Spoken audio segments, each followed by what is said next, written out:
Hi சொந்தங்களே, இனிய காலை வணக்கம். நான் இன்றைக்கி புளிக்குழம்பு, அதாவது பாவைக்காய் புளிக்குழம்பு வைக்க போகிறேன். இந்த பாருங்க, பாவைக்காய் கட் பண்ணி வச்சுருக்கேன், தக்காளி 2 தக்காளி கட் பண்ணி வச்சுருக்கேன், எண்ணெய் தேவையான அளவுக்கு எடுத்து வச்சுருக்கேன், கடுகு, வெந்தயம், பெரிய வெங்காயம் கொஞ்சோண்டு கட் பண்ணி வச்சுருக்கேன், கருவேப்பிலை, புளி கரைச்சல், தேங்காய் விழுது, இதெல்லாம் ரெடி பண்ணி வச்சுருக்கேன். இந்த வானொலி காய வச்சுருக்கேன், நல்லா காஞ்சிட்டு ஏற்கனவே காய வச்சுட்டேன். தேவையான அளவுக்கு எண்ணெய் ஊற்றிக்கிறேன். எண்ணெய் காஞ்சதும் வெந்தயம் போடுறேன். பாருங்க,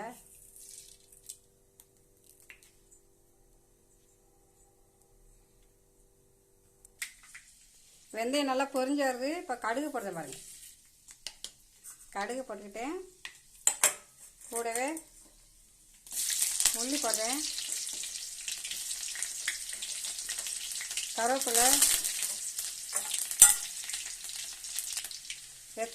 நல்லா தாளிச்சிட்டு இப்போ நான் பாவைக்காய் போடுவேன்.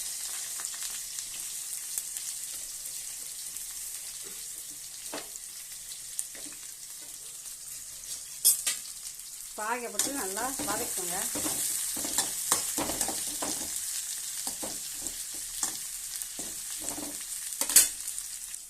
பாவைக்காய் நல்லா வதங்கிருச்சு. இப்போ நான் தக்காளி போடுவேன். கூட தக்காளி போட்டு ஒரு நிமிஷம் வதக்கிடுங்க. இப்போ தக்காளியும் பாவைக்காய் நல்லா வதங்கிருச்சு பாருங்கள். இப்போ நான் புளி கரைச்சல் எடுத்துவேன். ஒரு நெல்லிக்காய் பேஸ்ட் எடுத்துக்கோங்க, புளி கரைச்சல். இது ஊற்றிட்டு புளி கரைச்சல் ஊற்றிட்டு இப்போ தேங்காய் விழுது போடுங்க. பாருங்கள், தேங்காய் விழுது போட்டாச்சு. தேவையான அளவுக்கு குழம்பு மிளகாய் பொடி எடுத்து வச்சுக்கேன், குழம்பு பொடி.